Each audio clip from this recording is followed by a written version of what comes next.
के रूप में मिस्टर अनिल कुमार जी उपस्थित हैं। आपको बताते चले कि आप हमारे कूगा के सेक्रेटरी हैं और बहुत ही सरल स्वभाव के भी हैं। हम सभी की परेशानियों का निदान आप और हमारे प्रेसिडेंट, कूगा के president doctor GL Srivastava ji द्वारा मिनटों में निपटा दिए जाते हैं। सर, आपका बहुत बहुत स्वागत एवं अभिनंदन है। मैं डॉक्टर स्वर्णिमा सिंह, जो कि हमारी एग्जीक्यूटिव मेंबर हैं कूगा की, उनसे निवेदन करती हूं कि आप आए और हमारे स्पीकर ऑफ द डे का संक्षिप्त परिचय करें। डॉक्टर स्वर्णिमा सिंह। सभी को नमस्कार। मैं डॉक्टर स्वर्णिमा सिंह फ्रॉम बाबू जयशंकर, सुमेरपुर, उन्नाव। सबसे पहले chief guest doctor Anil Yadav sir, chairperson doctor Sanjay Swarnkar sir, guest of honour Varsha Gupta ma'am और हमारे की नोट स्पीकर बीएमडब्ल्यू सर का मैं तहे दिल से स्वागत करती हूँ। हमारे ऑर्गेनाइजर डॉक्टर जीएल श्रीवास्तव और कोऑर्डिनेटर संगीता सिरोही मैम और को कोऑर्डिनेटर डॉक्टर अनीता मैम का भी मैं स्वागत करती हूँ। और इसी श्रृंखला में जो हमारे आज के स्पीकर ऑफ द डे हैं डॉक्टर मिस्टर अनिल कुमार, मैं उनका भी स्वागत करती हूँ, जो हमारे डीएसएन कॉलेज उन्नाव के assistant professor, head of department हैं और इनके कई रिसर्च पेपर पब्लिश्ड हैं और कई इनके प्रोजेक्ट वर्क भी चल रहे हैं। और मैं इनका स्वागत करती हूं और मैं इनसे चाहूंगी कि ये कार्यक्रम को आगे बढ़ाएं और इसी क्रम में सभी को आज का लेक्चर। धन्यवाद।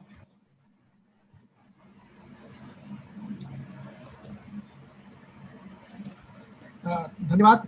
मैं जितने भी आज के हमारे ऑनरेबल गेस्ट रहे, doctor Anil Yadav sir chief guest, professor Sanjay सरकार जी चेयरपर्सन, प्रोफेसर वर्षा गुप्ता जी डीन, मैं आप सभी का, प्रोफेसर बीडब्ल्यू पांडे जी, हमारे कूगा के अध्यक्ष डॉक्टर जीएल श्रीवास्तव सर, हमारे सभी कलीग्स डॉक्टर अनीता निगम, doctor Sangeeta Sirohi, doctor Ranjana Srivastava, Arun Kumar Maurya ji, doctor Neeraj Yadav ji, जो कि पूरी मीटिंग को होस्ट कर रहे हैं, मैं आप सभी का हार्दिक स्वागत करता हूँ। और इन सभी से ज़्यादा मैं आज इस कार्यक्रम के सेंटर ऑफ प्रोटेक्शन हमारे जितने भी बच्चे हैं कानपुर विश्वविद्यालय से संबद्ध कॉलेजों के, मैं आप सभी का धन्यवाद करता हूं कि एक हमारा इनिशिएटिव हम लोगों ने जो बना के रखा था कि हम लोग कोशिश करेंगे कि हम इस जो फोर्थकमिंग एग्जाम होने जा रहा है विश्वविद्यालय का, उसको कितना बेहतर तरीके से अपने बच्चों को हम समझा सकते हैं और कितना बेहतर तरीके से हम कर सकते हैं उसको।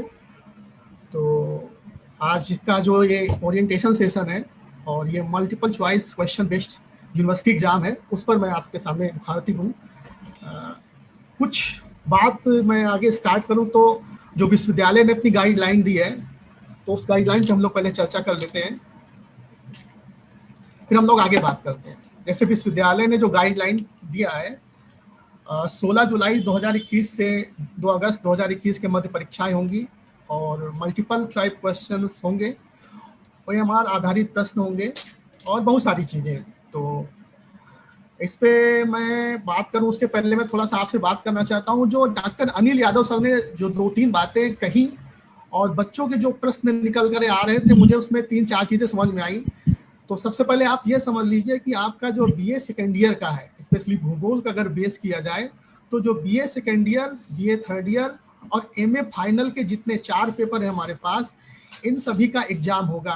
पहली बात तो आप ये समझ लीजिए, बीए सेकेंड ईयर का जो प्रश्न पत्र बनेगा वो 100 बहुविकल्पी यानी 100 एमसीक्यू क्वेश्चन होंगे और उन 100 में आपको 75 क्वेश्चन करने पड़ेंगे। क्योंकि बीए सेकेंड ईयर में 2 पेपर हैं, तो जिस प्रकार से आदरणीय रजिस्ट्रार साहब ने बताया है कि आपको 50-50 क्वेश्चन दोनों अलग अलग आएंगे और 12/13 का रेशियो होगा, क्योंकि 25 क्वेश्चन आपको क्विट करना है। तो एक पेपर में 12 और एक पेपर में 13 क्वेश्चन आपको क्विट करना है, बाकी अन्य क्वेश्चंस को आपको सॉल्व करना है। और ये जो क्वेश्चन क्विट करना है आपकी मर्जी के ऊपर होगा, आप जो भी क्वेश्चन चाहें उस पार्टिकुलर पेपर में तो आप उसको आप क्विट कर सकते हो।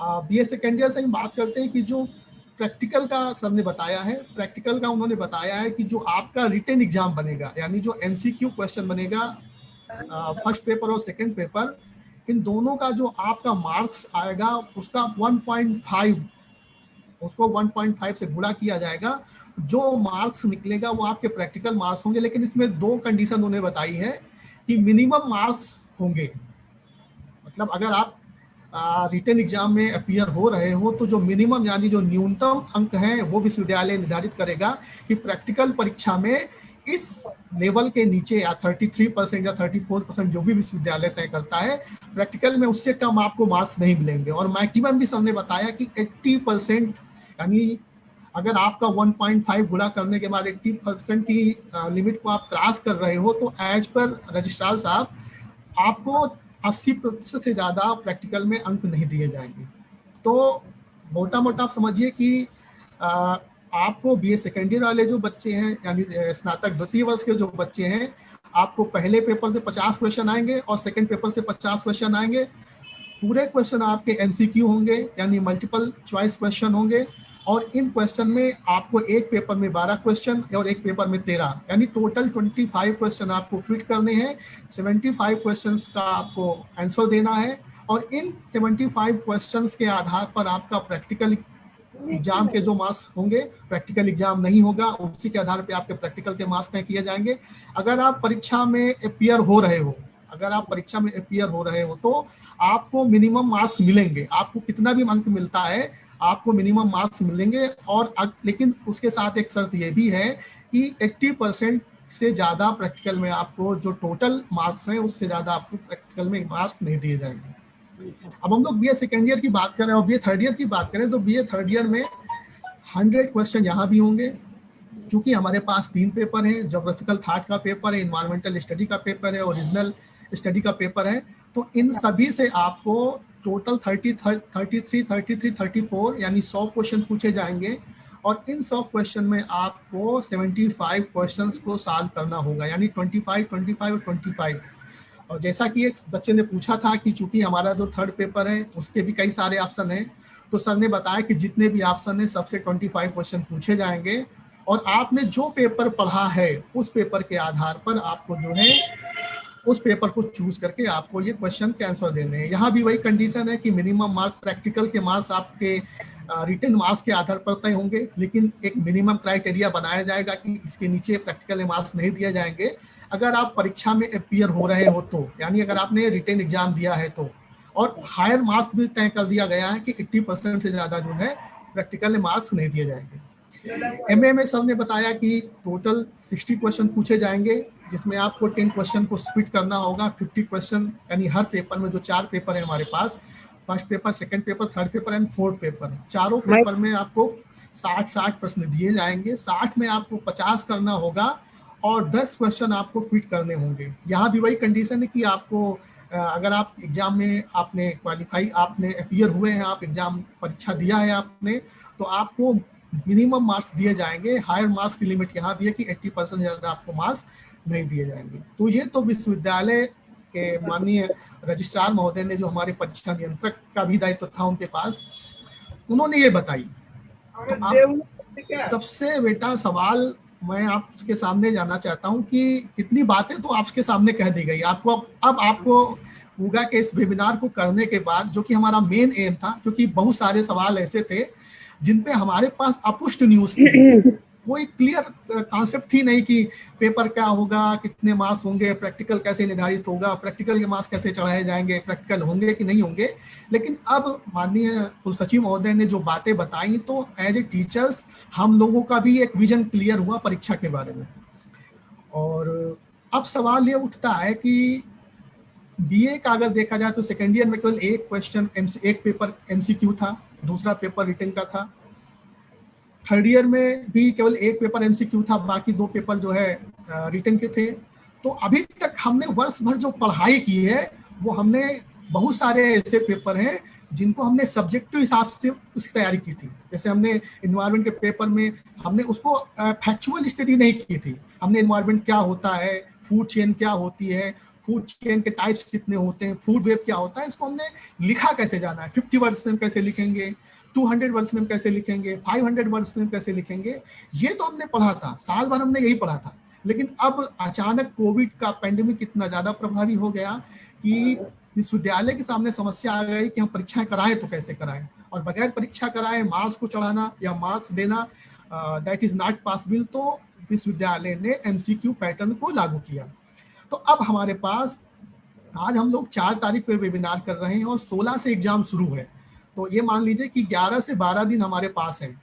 तो सबसे बड़ा सवाल ये है कि 11 से 12 दिनों में बीए सेकेंड ईयर का बच्चा, बीए थर्ड ईयर का बच्चा, और सबसे ज्यादा टिपिकल तो एमए के बच्चों के लिए है जिन्होंने पूरा का पूरा पेपर सब्जेक्टिव ही पढ़ा था, कि कौन सी ऐसी स्ट्रेटेजी को फॉलो किया जाए कि हमको परीक्षा में अच्छे मार्क्स मिले। क्योंकि अब जो हमारा ये मार्क्स है, ये जो रिटर्न का मार्क्स है, एमए वालों के लिए तो और समस्या है, क्योंकि उनके फर्स्ट ईयर के मार्क्स, एमए प्रीवियस के मार्क्स भी आधार पर निर्धारित होंगे और प्रैक्टिकल के मार्क्स भी इसी आधार पर निर्धारित होंगे, और उनकी पूरी की पूरी पढ़ाई सब्जेक्टिव की गई है।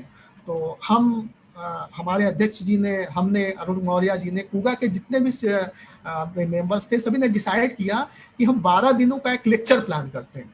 और चूंकि कोविड पैंडेमिक ने कुछ पैंडेमिक पैदा किया है, तो कुछ उसके प्रॉफिट भी हुए हैं। और एक सबसे बड़ा प्रॉफिट ये है कि जो हम वीडियो कॉन्फ्रेंसिंग के माध्यम से, गूगल की मीट के माध्यम से, जूम के माध्यम से डिस्टेंस लर्निंग का एक जो कॉन्सेप्ट है, वो कॉन्सेप्ट बिल्कुल उभर करके सामने आया है। मैं डीएसएन कॉलेज उन्नाव में पढ़ाता हूँ, और अगर मुझे फिजिकली आपको कभी पढ़ाने का अवसर मिलता या आपसे बात करने का अवसर मिलता तो शायद मुझे 10 साल लगते हैं। लेकिन इस टेक्नोलॉजी का सहारा लेकर के आज मैं अपने घर में बैठ करके कानपुर विश्वविद्यालय के जितने भी कॉलेजेस हैं उन सभी के छात्रों से संवाद कर रहा हूं। ये हम फेसबुक पे हमने इसको लाइव भी किया है। तो जो बच्चे अभी देख नहीं पा रहे हैं, इन फ्यूचर अगले 10 से 12 दिनों तक इस लेक्चर को वो आराम से देख सकते हैं। तो टेक्नोलॉजी का ये फायदा है। तो मैं आपको आज बताना चाहता हूं कि हमने इस लेक्चर को इस तरह से प्लान किया है। कल से आपका लेक्चर स्टार्ट होगा। 5 बजे से लेकर के 7 बजे के बीच में आपका लेक्चर रहेगा। एज पर तो होगा ये सेकेंड ईयर का दोनों पेपर का जो भी टीचर एक्सपर्ट हैं, एक्सपर्ट का मतलब कानपुर विश्वविद्यालय में जो टीचर्स पढ़ा रहे हैं, उनमें से जो उस सब्जेक्ट का सबसे बड़ा एक्सपर्ट है, जिसको उस विषय के बारे में सबसे ज्यादा जानकारी है, आपको उस महाविद्यालय के छात्र ना होने के बावजूद भी उस टीचर से पढ़ने का अवसर मिलेगा। और उस 50 से 60 मिनट का जो आपका लेक्चर होगा, उस लेक्चर में कौन कौन से संभावित प्रश्न हो सकते हैं आपके पेपर से, और उन संभावित प्रश्नों के लिए स्टडी मटेरियल भी आपको उपलब्ध कराया जाएगा। मान लीजिए ज्योग्राफी ऑफ इंडिया है, तो अगर इस समय आपसे कहा जाए कि आप माजिद हुसैन साहब की या आरसी तिवारी सर की बुक उठा करके, खुल्दर सर की बुक उठा करके आप पढ़ें, तो एक ट्रेजिक होगा, क्योंकि अब हमारे पास समय नहीं है। हमको 2 से 3 दिनों में, क्योंकि एक पेपर के लिए 2 से 3, 4 दिन, 5 दिन के अंतर्गत पूरा का पूरा पेपर तैयार करना है। तो आपको स्टडी मटेरियल भी जो कि रिटन फॉर्म में होगा, संबंधित टीचर उपलब्ध कराएंगे। आप वहां पर जो चीजें आपको कॉन्सेप्ट के लेवल से प्रॉब्लम है, चाहे वो इंडियन ज्योग्राफी में हो, चाहे वो इकोनॉमिक ज्योग्राफी में हो, चाहे ज्योग्राफिकल थॉट में हो, इन्वायरमेंट ज्योग्राफी में हो, जियोमॉर्फोलॉजी में हो, क्लाइमेटोलॉजी में हो, रीजनल प्लानिंग में हो, तो किसी भी पेपर में आपको जो कॉन्सेप्चुअल लेवल की प्रॉब्लम है, जहां पे आपको समझने में दिक्कत है, वहां पर आप टीचर से आप वहां पर डिस्कस कीजिएगा। और उस डिस्कशन के आधार पर सभी टीचर्स आपको बताएंगे कि इन यूनिट में, इन टॉपिक्स में कौन कौन से ऑब्जेक्टिव प्रश्न आ सकते हैं, और जहां तक कोशिश की जाएगी आपको वो क्वेश्चन भी उपलब्ध कराने की कोशिश, वो क्या बोलते हैं, फैक्चुअल स्टडी का जो मटेरियल है वो भी उपलब्ध कराने का प्रयास किया जाएगा। तो आज के बाद से, आज के इस इनाग्रेशन के बाद कल से हम लोग स्टार्ट करेंगे। बीए सेकेंड ईयर से स्टार्ट होगा, फिर अगले दिन बीए थर्ड ईयर होगा, उसके बाद फिर एमए का पहला पेपर, दूसरा पेपर, तीसरा पेपर, चौथा पेपर। तो इस तरह जो है ये टीचर्स के ऊपर है कि वो किस हिसाब से इसको डिजाइन करते हैं। वो एक एक पेपर को अलग अलग करके लेते हैं या फिर दोनों पेपर को एक साथ करके लेते हैं। और अगर आपको लगेगा कि आपको बहुत चीज़ें अच्छी तरह से ज्ञात हो रही हैं, आपको पता चल रहा है, तो आप अभी 12 तारीख तक का समय है। आप संगीता सिरोही मैम ऑलरेडी आपका ग्रुप बन चुका है, उस ग्रुप में आप अपनी क्वेरी डाल सकते हैं और उनके आधार पर कुछ टॉपिक्स पर स्पेशल लेक्चर भी किया जा सकता है। मैं थोड़ा सा बेटा बात आपसे करना चाहता हूँ कि एमसीक्यू जो बेस्ड क्वेश्चन है वो किस तरह से होते हैं और हमको उनको कैसे सॉल्व करना है। तो मैं थोड़ा सा आपके सामने एक अपनी स्क्रीन शेयर करूंगा।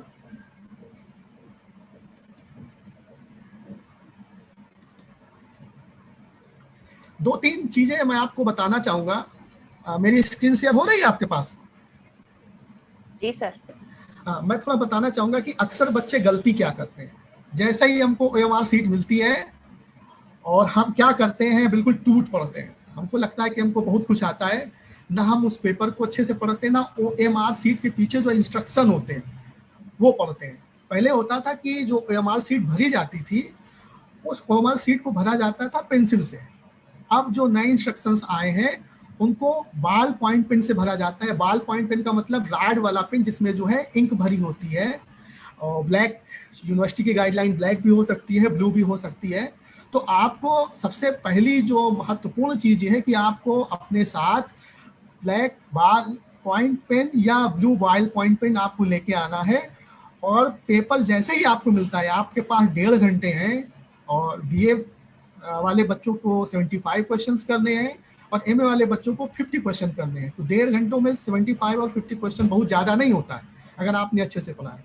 तो आपको सबसे पहले करना क्या है कि जो इंस्ट्रक्शन दिया हुआ है आपकी OMR सीट के पीछे, कि गोलों को कैसे काला करना है, आपको अपना रोल नंबर सही भरना है, जिस भी तरीके से भरने के लिए निर्देश दिया गया है, चाहे वो काला बाल पॉइंट पेंट हो, चाहे ब्लू बाल पॉइंट पेंट हो, आपको जो है उससे भरना है उन निर्देशों के हिसाब से। अगर आपने निर्देशों को फॉलो नहीं किया तो हो सकता है कि आपने बहुत अच्छा पेपर किया हो और उसके बावजूद भी आपका इवैल्यूएशन ना हो, क्योंकि अब मैनुअली जो है आपकी OMR सीट चेक नहीं होगी, उसको कंप्यूटर एलुएट करेगा, और कहीं भी कोई दिक्कत होगी तो सिस्टम उसको लेगा नहीं और आपका रिजल्ट पेंडिंग हो जाएगा। तो सबसे पहली आपको जो महत्वपूर्ण बात है, सबसे महत्वपूर्ण बात ये कि आपको क्या करना है, आपको पूरे इंस्ट्रक्शन को फॉलो करते हुए अपना रोल नंबर सही लिखना है। OMR सीट का जो आपका क्रमांक है, चाहे A हो, B हो, C हो, D हो, उसको अच्छे से भरना है। आपको अपने कॉलेज का कोड अच्छे से भरना है। जो इंस्ट्रक्शन अगर पेंसिल का कहा गया है तो पेंसिल का, पेन का कहा गया है तो पेन का। और ये आपको इसी एग्जाम के लिए नहीं, इसके बाद आप दुनिया का कोई भी एग्जाम देने जाओगे, भारतीय प्रशासनिक सेवा का, उत्तर प्रदेश की प्रशासनिक सेवा का, SSC का, UPSSC का, तो यही पैटर्न आपको फॉलो करना पड़ा है। तो एक तरफ से आप मान लीजिए कि आपके लिए वरदान है कि जिस चीज को आज आपको तुरंत पता चल जा रहा है, इस चीज को सीखने के लिए हम लोगों ने पहले सब्जेक्टिव मेथड से अपने एग्जाम दिए, फिर हम लोग कंपटीशन में बैठे, फिर हमको पता चला कि MCQ क्वेश्चन होते हैं। तो जिस चीज को हमने जो है सब्जेक्टिव पढ़ा था, बाद में हमको उसी पेपर को MCQ में पढ़ना पड़ा। तो बेटा आपको ये 3-4 चीजें आपको समझनी पड़ेंगी। तो सबसे पहले आपको मेरी बात समझ में आई? कोई बच्चा बता सकता है मैंने क्या समझाने की कोशिश की आपको? और आप समझ लीजिए आपके एग्जाम का सबसे इंपॉर्टेंट पॉइंट है, अगर आपने यहाँ गलती किया तो हो सकता है कि आपका रिजल्ट इवेल्युएट ही ना हो। मैं थोड़ा सा इसको इंटरेक्टिव मोड में लेना चाहता हूँ। तो जो बात मैंने आपको समझाई वो आपको बात समझ में आई कि नहीं आई? बेटा कोई अपना जो है माइक ऑन कर लो। परमिशन है सभी को, जिसको भी करना चाहे ऑन कर सकता है। अब हम लोग इसको इंटरेक्टिव मोड में करते हैं, अभी हम लेक्चर नहीं दे रहे हैं। जो बात मैंने आपको समझाने की कोशिश की कि आपको सबसे पहले OMR के पीछे जो भी इंस्ट्रक्शन दिया हुआ है उस इंस्ट्रक्शन को बहुत अच्छे से ध्यान से पढ़ना है और उस इंस्ट्रक्शन के अनुसार अपनी OMR सीट को भरना है। दूसरी बात मैंने देखा कि बच्चे गलती क्या करते हैं, जैसे ही उन्होंने रोल नंबर भरा, कहते सर क्या आपके पास व्हाइटनर है, आपके पास पेन है, आपके पास क्या बोलते हैं कोई जो है सब का माइक ऑन है, अनवांटेड वॉइस आ रही है। प्रिया पांडे, सिद्धार्थ सिंह, अपना माइक बंद करिए बेटा। सिद्धार्थ सिंह, तो मेरा जो कहने का मतलब था कि आपको सबसे पहले क्या करना है, इंस्ट्रक्शन को अच्छे से पढ़ना। उसके बाद अब अभी आपको करना क्या है, जो क्वेश्चन आपको मिले, अक्सर बच्चे ही गलती करते हैं। सबसे पहले आपको, बच्चों की 2 गलतियां मैंने देखी है। कुछ बच्चे क्या करते हैं, पूरा पेपर एक एक क्वेश्चन पढ़ते हैं और अपनी सीट पर निशान लगाते हैं, अपना जो क्वेश्चन बुकलेट होता है उस पर निशान लगाते हैं, गोलों को काला नहीं करते हैं।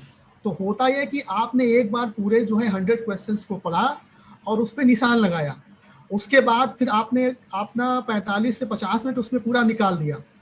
उसके बाद फिर आपको क्या करना है, जब आपको अपने गोले काले करने हैं OMR पे, तो फिर आप हड़बड़ी में आ जाते हो और जब आप हड़बड़ी में आ जाते हो तो सबसे बड़ी समस्या ये होती है कि आप क्वेश्चंस के आंसर को गलत टिक कर देते हो। आपने टिक कुछ दूसरा बुकलेट में किया होता है और जल्दबाजी के चक्कर में आप जो है अपने ओएमआर शीट पे गोले को गलत काला कर देते हो। जिस क्वेश्चन का आपको गोला काला करना था आपने दूसरे पे जाके कर दिया, और जब आप ये गलती करते हो फिर आपको और हड़बड़ी हो जाती है। फिर आप क्या करते हो कि फिर आप तीसरी गलती करते हो। गलती ये करते हो कि आप व्हाइटनर से इस क्वेश्चन को व्हाइट करते हो और फिर अपना आंसर सही करते हो, जबकि विश्वविद्यालय की ओएमआर शीट के पीछे साफ साफ लिखा हुआ है कि अगर आपने एक बार किसी क्वेश्चन का आंसर दे दिया तो किसी भी हालत में आपके क्वेश्चन को दोबारा एक्सेप्ट नहीं किया जाएगा। तो आपको ओएमआर शीट पर अपने सही आंसर के गोले को काले करने के लिए या काला करने से पहले ये डिसाइड कर लेना है कि मैंने आंसर बुकलेट का जो क्वेश्चन सही था जिस पे मैंने टिक लगाया हुआ है वही जो है मैंने ओएमआर शीट पे उसका आंसर ठीक किया है, उसके गोले को काला किया है कि नहीं किया है। अगर आपने इस लेवल पे गलती की तो बहुत आपको आता है। मैं बताऊं, मैं 2006 की बात है, मैं पीजी कर रहा था और यूजीसी नेट का मैंने एग्जाम दिया था। मैंने सबसे बड़ी गलती की, उसमें उसके पहले जितने भी एग्जाम हुआ करते थे सब में पेंसिल से काला करने के लिए कहा जाता था, और उसमें ब्लैक पॉइंट बाल पॉइंट पेन से जो है जो सेकंड पेपर वो फर्स्ट पेपर हुआ करता था उसको काला करने के लिए कहा गया था। मैं पेंसिल से कराया, बावजूद इसके मेरा बहुत अच्छा पेपर गया था, मेरी कॉपी नहीं चेक हुई, और जिस यूजीसी जेआरएफ को मैं 2006 में ही क्वालिफाई कर सकता था उसको क्वालिफाई करने में मुझे 2-3 साल लग गए, क्योंकि तब सब्जेक्टिव एग्जाम हुआ करता था, रिटन एग्जाम हुआ करता था। तो ये आपको बिल्कुल ध्यान देना है कि आपको ये काम करना है। तीसरी बात मैं ओएमआर शीट के बारे में बताना चाहता हूँ कि आपने क्वेश्चन बुकलेट को खोला, जो मैं अपनी टेक्नोलॉजी में मैं टेक्निक अपनाया करता था, तो जो मुझे एग्जैक्ट क्वेश्चन पता था कि बिल्कुल इसका आंसर यही है, इसके अलावा कुछ हो ही नहीं सकता, मैं बुकलेट पे उसको तुरंत टिक करता था, और टिक करने के बाद तुरंत मैं ओएमआर शीट पे उसका आंसर जो है उसका गोला काला कर देता था। और जो टिपिकल क्वेश्चन हुआ करते थे उनको मैं सेकेंड राउंड के लिए छोड़ दिया करता था। जब मेरा फर्स्ट राउंड हुआ करता था तो एब्सोल्युटली 60 से 70% मैं क्वेश्चन सॉल्व कर चुका होता था, और केवल 30% क्वेश्चन, यानी जो बचे हुए मेरे 20 से 25 मिनट हुआ करते थे उसमें मुझे केवल 30% सवालों के जवाब ढूंढने होते थे। उनके सवालों पर मुझे विचार करके कौन सा सही है कौन सा गलत है फिर मुझे लगाना होता था। तो कम से कम मैं अपने आप को अपने 70% पेपर को मैं सिक्योर कर लेता था, और 30% के लिए जो है मैं अपने मेंटल लेवल का, मैंने अपने पढ़ाई का लेवल का, मैं अपने जो है एक्सपीरियंस का इस्तेमाल किया करता था। तो आप यकीन मानिए कि इन टेक्निक्स के कारण मैं अपने बारे में बताना चाहता हूं कि मैं 2010 में मैं टीजीटी सोशल साइंस सेलेक्ट हुआ था। 2010 से मैं जॉब कर रहा हूं। उसके बाद 2014 में मैं यूपी लोअर सबऑर्डिनेट सर्विसेज में यूपी में कोऑपरेटिव पंचायत में ऑडिटर हुआ, और 2010 के बाद 2014 में ही मैंने परीक्षा दिया था हायर एजुकेशन सिलेक्शन कमीशन का, यूपीएचईएससी का, और 2017 में हायर एजुकेशन सिलेक्शन कमीशन से मैं असिस्टेंट प्रोफेसर सेलेक्ट हुआ। तो आपको इन सब चीज़ों को, ये बहुत छोटी छोटी बातें हैं और हमको लगता है कि ये इन सब चीज़ों पे चर्चा करना बहुत ज़्यादा अच्छा नहीं समझते हैं, लेकिन आप यकीन मानिए अगर आपने इसको फॉलो किया तो आप 10% क्वेश्चन आप ज़्यादा सॉल्व करोगे, और बगैर किसी हड़बड़ी के, बगैर किसी प्रॉब्लम के। अब हम लोग बात करते हैं कि इन सब चीज़ों के साथ साथ हमको क्वेश्चन किस प्रकार के होते हैं और उन क्वेश्चन को किस प्रकार से सॉल्व करना है, हम कैसे अनुमान लगा सकते हैं। क्योंकि एमसीक्यू में आप इसको समझिए कि बिल्कुल डबल ब्लाइंडेड नाइफ समझिए, इसको दोधारी तलवार की तरह समझिए। अगर आपने सही आंसर दिया तो आपको 100% मार्क्स मिलेंगे। सब्जेक्टिव में नहीं होता था। हमने मान लीजिए 4 नंबर का एक प्रश्न किया, उसमें 50 शब्दों का एक सवाल लिखा, तो होता है था कि अगर आपने बहुत अच्छा लिखा है तो एग्जामिनर ने आपको 3 नंबर दे दिया, थोड़ा सा एवरेज लिखा तो 2 नंबर दे दिया, अच्छा नहीं लिखा तो 1 नंबर दे दिया। तो वहां होता था कि वहां पे एवरेज मार्किंग की संभावना थी। लेकिन यहाँ पर है कि एमसीक्यू में अगर आपको आता है, आपने सही किया तो आपको 100% मार्क्स मिलेंगे, और अगर आपने सही नहीं किया है तो आपको मार्क्स नहीं मिलेंगे, आपको 0 मार्क्स मिलेंगे। और चूंकि तीसरी बात मैं बताना चाहूंगा कि इस परीक्षा में कोई नेगेटिव मार्किंग नहीं है, तो आपको पूरे क्वेश्चंस को, यानी 75 क्वेश्चन बीए वाले बच्चों को और एमए वाले बच्चों को 50 क्वेश्चंस को अटेम्प्ट करना ही करना है। करना कैसे? पहले आपको जो बिल्कुल आपको सही आ रहे हैं उनको करना है, उसके बाद सेकेंड राउंड में जिन क्वेश्चंस को आपको लगता है कि इनका सवाल ये हो सकता है, संभावित प्रश्न का उत्तर ये हो सकता है, आपको उनको सॉल्व करना है। अब हम लोग थोड़ा सा चर्चा कर लेते हैं जिन बच्चों को MA वालों के लिए। तो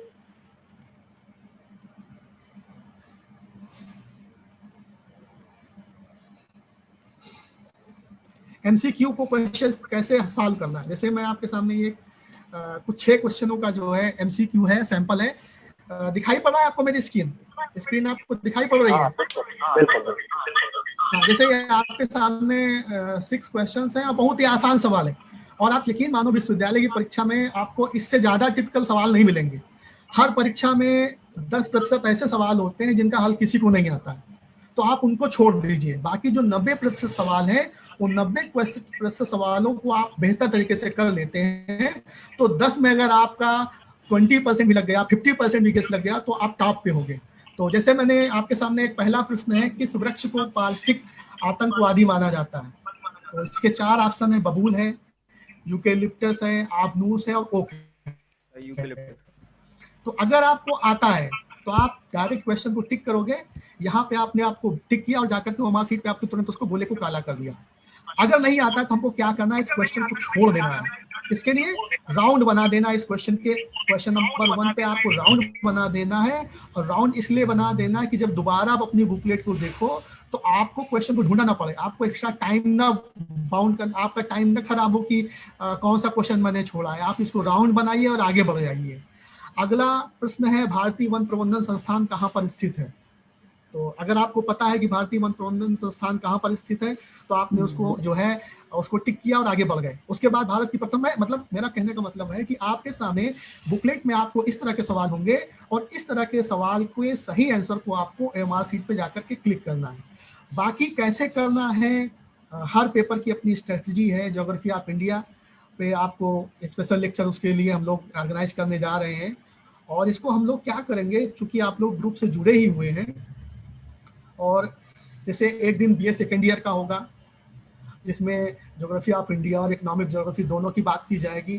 फिर एक दिन जो है ज्योग्राफिकल थॉट का होगा, जिसमें अगर जो ऑर्गेनाइजर हैं, जो हमारी ऑर्गेनाइजिंग सेक्रेटरी हैं डॉक्टर संगीता सिरोया, अनिता निगम मैम, वो डिसाइड करेंगी, तो थॉट का अलग हो जाएगा, इन्वायरमेंट का अलग हो जाएगा, रीजनल प्लानिंग जो रीजनल क्या बोलते हैं साउथ ईस्ट एशिया और फार ईस्ट एशिया, वो अलग हो जाएगा।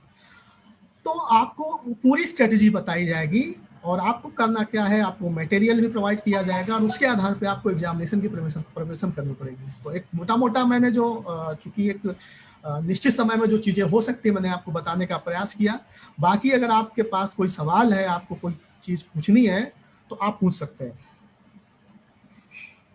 अभी तक का जो भी लेक्चर हुआ है क्वेश्चन के पैटर्न को लेकर के, अगर आपके दिमाग में कोई भी शंका, मैं देख रहा था चैट बॉक्स में बहुत सारे सवाल थे, तो अगर इस समय इस लेक्चर के बाद, ओरिएंटेशन सेशन के बाद, अगर आपके पास कोई सवाल है, आपको लगता है कि उस प्रश्न का जवाब आपको नहीं मिला है, क्योंकि अभी हमको क्या करना है, अभी हमारे सामने 16 अगस्त का एग्जाम है, 16 जुलाई का एग्जाम है, और हमको उस एग्जाम को बेहतर तरीके से क्वालिफाई करना है, उसमें अच्छे मार्क्स लाने हैं, क्योंकि यही मार्क्स हमारे साथ हमारे अगले परीक्षा में जाएगा।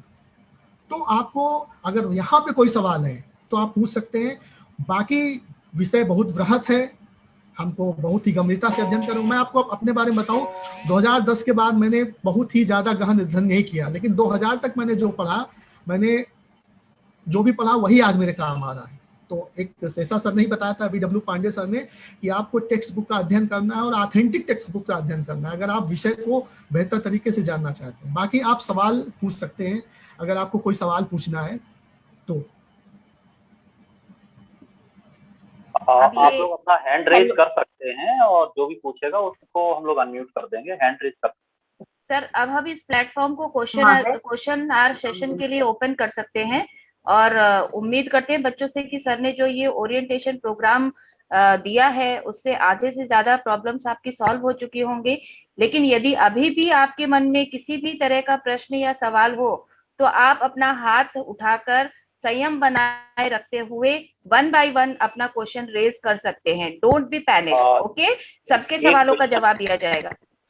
मैम एक क्वेश्चन ग्रुप में पूछा है, कोई स्टूडेंट है श्रेया, तो बेटा आप चाहो तो खुद पूछ सकती हो अनिल सर से, बाकी मैं क्वेश्चन बोल दे रहा हूँ, सर इसको बता दीजिए।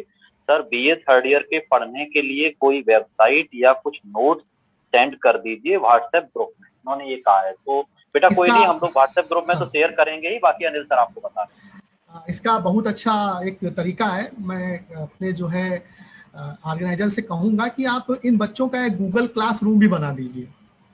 होता यह कि व्हाट्सएप पे हम कोई चीज़ सेंड करते हैं तो उसका एक टाइम पीरियड होता है। अगर हम गूगल क्लासरूम जनरेट कर देते हैं, बीए सेकेंड ईयर का अलग, बीए थर्ड ईयर का अलग और एमए का अलग, तो उस गूगल क्लासरूम में पार्टिकुलर जो है उस टॉपिक का, जैसे मैं बताऊं मेरे पास बीए थर्ड ईयर का ज्योग्राफी का थॉट का पूरा नोट्स है, इन्वायरमेंट का पूरा नोट्स है, और हमारे यहाँ डॉक्टर शैली गुप्ता है, उन्होंने हमारे यहाँ चीन और जापान पढ़ाया जाता है, तो उन्होंने हम लोगों ने ऑनलाइन क्लासेस के माध्यम से उसका भी पूरा नोट्स प्रिपेयर करा रखा है। ठीक है, तो आप जैसा मैंने बताया कि जो हमारा ऑनगोइंग लेक्चर होगा, जब हम लोग बीए सेकेंड ईयर की बात करेंगे या बीए थर्ड ईयर की बात करेंगे, तो उस लेक्चर में पार्टिकुलरली जो टॉपिक्स है, हमारा जो सिलेबस है, सिलेबस की 4 यूनिट 5 यूनिट है, उन सभी यूनिट्स के जो कोर इश्यूज हैं, उन कोर इश्यूज पे कौन कौन से सवाल बन सकते हैं, मटेरियल क्या है, पीडीएफ फॉर्म में आपको उपलब्ध करा दिया जाएगा। बस आपको क्या करना है, आपको क्यूरियोसिटी बना के रखनी है, आपको पूछना है, क्योंकि एक सबसे बड़ी समस्या है ना, पूछना एक सबसे बड़ी समस्या होती है, क्योंकि हमको जब पता ही नहीं चलेगा कि हमारे बच्चे की, हमारे पार्टिसिपेंट की प्रॉब्लम क्या है, तो फिर हम आपको कैसे उसका हल बता पाएंगे। तो ऑलरेडी थॉट का भी नोट्स है, इन्वायरमेंट का भी नोट्स है, रीजनल क्या बोलते हैं चाइना जापान का नोट्स है, इंडिया ज्योग्राफी का नोट्स है, इकोनॉमिक ज्योग्राफी पे कोई रिटर्न मटेरियल तो नहीं है, लेकिन उसका भी जो है हम लोग कोशिश करेंगे कि जो कोर इश्यूज हैं, जैसे वान थ्यूनेन का मॉडल है और एक्टिविटीज का मॉडल है, तो जो भी जहां भी आपको टेक्निकल प्रॉब्लम आ रही है, भाई अब हम ये कहें कि आपको पूरा पेपर हम एक 50 मिनट के लेक्चर में बता देंगे तो दैट इज नॉट पॉसिबल, लेकिन जहां भी आपको प्रॉब्लम है, कॉन्सेप्ट के लेवल से आपको प्रॉब्लम है, फैक्ट के लेवल के प्रॉब्लम है, तो वहां पे आप अपने क्वेश्चन को आप तैयार रखिएगा उस लेक्चर में, और जो टीचर आपका लेक्चर उस दिन लेंगे आप उनसे अपनी बात रख सकते हो, और जब आप अपनी बात रखोगे तो निश्चित रूप से आपको क्या बोलते हैं बहुत ही आपकी प्रॉब्लम सॉल्व होगी। और मैंने पहले वाले लेक्चर में भी कहा था कि आप लोग बहुत खुशकिस्मत हो, हम तो जिस विद्यालय में पढ़े वहाँ भी एक टॉपिक का एक टीचर डिसाइडेड था, हमको उनसे ही पढ़ना पड़ता था। तो यहाँ तो आपके पास कूगा ने एक बहुत बड़ा प्लेटफॉर्म दिया है। आप समझ लीजिए कि आप, एक मूवी आई थी एवेंजर्स, तो आप Avengers of geography, Kanpur university के जो एवेंजर्स हैं ज्योग्राफी के, आपको उनसे पढ़ने का अवसर मिल रहा है। तो ये अपॉर्चुनिटी है, और टेक्नोलॉजी ने ये अपॉर्चुनिटी भी हमको और ज़्यादा प्रोवाइड कराई है। तो अब यही ना कि लूट हो रही है, कौन कितना लूट सकता है, और ये समझ लो आपकी ये केवल परीक्षा, ये परीक्षा भूगोल या कोई विषय केवल परीक्षा के लिए नहीं होता है। एजुकेशन का मतलब ये होता है कि जीवन जीने का तरीका, आप अगर उसको आप यहाँ से सीख के गए तो आप यकीन मानिए, मैं लोअर सबऑर्डिनेट छोड़ करके मैंने शिक्षण का पेशा इसीलिए अपनाया था कि कम से कम जो मेरे पास है मैं दूसरों को बांट सकूं। वहां पे था कि जो मेरे पास था किसी को दे नहीं सकता था, लेकिन यहाँ पे मैं बांट सकूं। तो आपको करना है, ये हम जितने भी टीचर्स हैं, हम केवल आपको रास्ता बताएंगे, लेकिन रास्ते के चलने का तरीका आपको सीखना है, और वो आप ही सीखोगे। बस हम केवल आपको बता देंगे कि आपको ये करना है। तो आपको अपने क्वेश्चंस और क्वेरीज को बता के रखना है। इतना आप क्वेश्चन पूछ लीजिए टीचर से कि वो कहे कि हाँ मुझे एज ए टीचर तब मजा आता है पढ़ाने में, जब मेरी क्लास में ऐसे क्वेश्चन पूछे जाते हैं जिनके लिए मुझे पढ़ना पड़े। और जिस दिन आपने अपने टीचर्स को पढ़ने के लिए मजबूर कर दिया, तो आप यकीन मानिए आप भी सफल हो और आपका टीचर भी सफल हो। और कोई किसी का क्वेश्चन, तो हम लोग इसको क्लासरूम में प्रोवाइड कराएंगे। सर गूगल क्लासरूम ना करके अगर टेलीग्राम ग्रुप कर दिया जाए तो और इजी रहेगा, उसमें चलाने में भी इजी रहता है और डेटा भी सेफ रहता है उसमें। ये डिसाइड कर लेंगे जो हमारे ऑर्गेनाइजर हैं, उनको गूगल क्लासरूम पे करना है कि टेलीग्राम पे करना है, जो भी वो डिसाइड करेंगे वो उस पे कर दिया जाएगा। ठीक है, आपको बता दिया जाएगा। जी सर, जैसे कि अभी आपने बताया कि 100 में से 75 क्वेश्चंस अटेम्प्ट करने होंगे, और तो क्या ये रहेगा कि हर पार्ट से हमें 25 ही करने होंगे? जैसे हम किसी में 30, किसी में 15 ऐसे नहीं करते? हर पार्ट से आपको 25 करना होगा। 3 पेपर है, 3 अलग अलग पेपर है, तो आप समझ लीजिए कोर एवल्यूशन कैसे होगा, तो इम्बैलेंस हो जाएगा ना आपका एवल्यूशन। आपको 25 क्वेश्चन ही करना है हर पार्ट से, मतलब कंपलसरी करना है, जैसा कि रजिस्ट्रार महोदय ने बताया। और यही सेम क्वेश्चन मुझे भी था कि सर 25 ही करने कंपलसरी है, अगर हम इससे ज्यादा अटेम्प्ट करते हैं एक पर्टिकुलर सेक्शन में? तो बेटा आपको वही फॉलो करेगा। मैंने आपको पहले क्या कहा कि आपको अपने इंस्ट्रक्शन को पढ़ना है, जो इंस्ट्रक्शन दिया गया आपको उसके बियॉन्ड नहीं जाना है। अब हम रास्ते पे चल रहे हैं तो हम जो हमको हाईवे मिला उसी पे चलेंगे ना, कि हम खेत पे अपनी गाड़ी चलाएंगे। हमारा तो मकसद ये है कि हमको परीक्षा में अच्छे मार्क्स पाने हैं, और अच्छे मार्क्स तभी पा सकते हैं जब हम बेहतर तरीके से इंस्ट्रक्शन को फॉलो करेंगे। आपको बहुत कुछ आता है, आपने OMR सीट को नहीं भरा, हमें सब कुछ आता है, हमको 100 में 100 क्वेश्चन आते हैं, और हमने OMR को नहीं भरा। ना ज्यादा भरना है ना कम भरना है, 75 में 75 ही आपको करना है। नहीं आपको पता लगा 100 क्वेश्चन में 80 आ रहे हैं तो आपने 80 भर दिए, तो उसका नुकसान नहीं होगा। कि हाँ, जो इंस्ट्रक्शन दिया गया है आपको उसको फॉलो करना है, बहुत अच्छे से फॉलो करना है। Okay sir. सर जैसे मिनिमम क्राइटेरिया जो है हमारा, जैसे 25 क्वेश्चंस ही करने हैं तो हम उससे कम नहीं करेंगे, तो that's a different thing. But अगर हम इससे ज्यादा अटेम्प्ट करते हैं तो नुकसान ये हो सकता है जो आपने जो 5 क्वेश्चन ज्यादा किया है तो कंप्यूटर आपके जो सही वाले क्वेश्चन है उनको ना काउंट करके गलत वाले क्वेश्चन को काउंट कर ले। हो सकता है कि नहीं हो सकता? सर ऐसा नहीं हो सकता कि वो सारे सही वाले क्वेश्चन अटेम्प्ट कर ले। ऐसा नहीं हो सकता। ऐसा तभी हो सकता है कि जब आपको पेपर मिला हो, और तब भी नहीं से होगा, क्योंकि जो एक्सपर्ट जब आपको क्वेश्चन का आंसर देता है तो उसी एक्सपर्ट के दिए क्वेश्चन में जो है वेरी कर जाता है। तो जितने भी या यूपीएससी हो चाहे यूपीपीएससी, जो एमसीक्यू में जो सवाल उठते हैं इसीलिए उठते हैं कि उनके क्वेश्चन जो आंसर दिए गए वो किसी किताब में कुछ दूसरा है, किसी किताब में कुछ दूसरा है। तो आप तो ये इम्पॉसिबल है कि आप 100 में 100 क्वेश्चन सही कर लें। तो सब मींस 25 फिक्स सेलेक्ट करने हैं जो हमें श्योर है। हाँ 25 ही आपको करने हैं, ज्यादा खाना भी बदहजमी हो जाएगी आपको, फिर आपको डॉक्टर के पास जाना पड़ेगा, तो काहे ज्यादा खाएंगे। सर जो लास्ट पेपर चाइना का है उस जी सर जो लास्ट पेपर चाइना और जापान का है उसमें 34 क्वेश्चन अटेम्प्ट करने होंगे, उसमें भी 25 करने होंगे। किसने कह दिया 34? वो 34 मतलब उससे आएंगे तो बोले 25 करना है। हाँ 30 मतलब 33 एक में एक ज्यादा हो सकता है, क्योंकि हमारा जो क्वेश्चन बना हुआ है 100 का बना हुआ है, लेकिन करने तो आपको 25 ही है। Okay sir. हाँ ये बिल्कुल दिमाग में बना लीजिए कि आपको हर पार्ट से 25 क्वेश्चंस को सेलेक्ट करना है और उन 25 क्वेश्चन को ही सॉल्व करना है। नहीं आप 1 से 30 कर दें, 1 से 20 कर दें, 1 से 15 कर दें, यही इस ओरिएंटेशन का मतलब है। अक्सर बच्चे गलती करते हैं। हम जब छात्र थे, मैंने बताया मेरा एक पूरा का पूरा साल बेकार गया, मैं तुरंत JRF हो जाता और मैं डायरेक्ट और कुछ हो सकता था, लेकिन मुझसे गलती हुई, मैंने पेंसिल से भर दिया। तो आपको ये ध्यान सर क्वेश्चन पेपर कितने मार्क का होगा? ये अभी यूनिवर्सिटी डिसाइड करेगी कितने मार्क्स का होगा। आप परसेंटेज पर भी ध्यान दो, आपको मार्क्स से मतलब नहीं है। 2 का होगा तभी आपको उतना ही मार्क्स मिले, सबके लिए बराबर होगा। तो मार्क्स 2 का होगा 4 का होगा ये कोई वेरी नहीं करता। वैसे 100 नंबर का होता था तो 0.33 का होना चाहिए। बाकी क्या होता है देखिए क्या होता है। नहीं सर इसमें प्रैक्टिकल का भी 30 नंबर तो काटा जाएगा। प्रैक्टिकल का जो दिया गया है, प्रैक्टिकल का टोटल मार्क्स में उसको डिसाइड किया जाएगा। आप समझ रहे हैं ना हमारी बात को? जी सर। हाँ वो आप परसेंटेज से लेके चलिए, जो भी बनेगा आपका परसेंटेज बनेगा। और ये सर, तो अभी आप लोग तो पुरानी शिक्षा पद्धति में, नई शिक्षा पद्धति में जो आया है, अब जो नया सिलेबस लागू होने जा रहा है, जो BA फर्स्ट ईयर के बच्चे आएंगे तो उनका तो सेमेस्टर वाइज सिस्टम होने जा रहा है। और किसी को कोई सवाल? Thank you sir.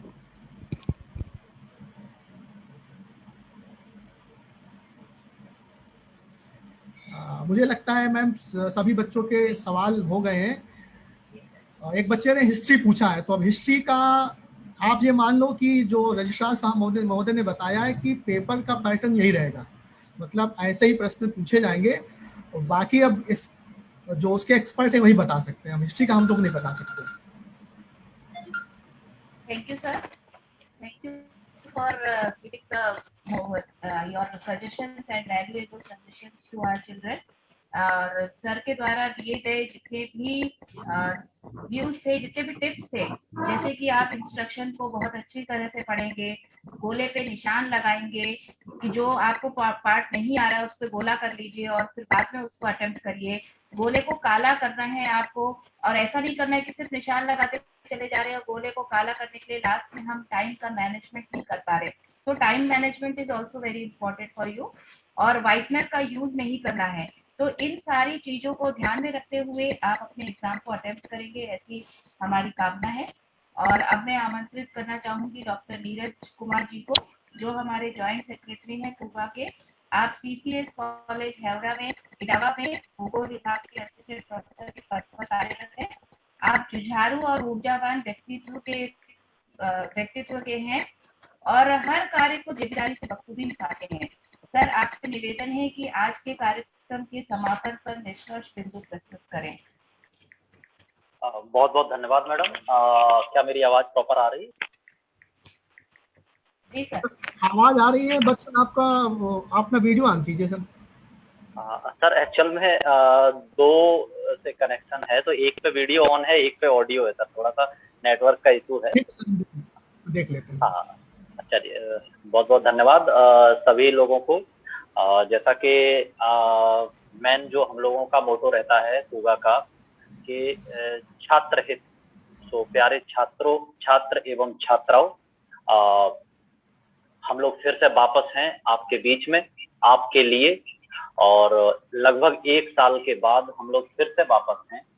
तो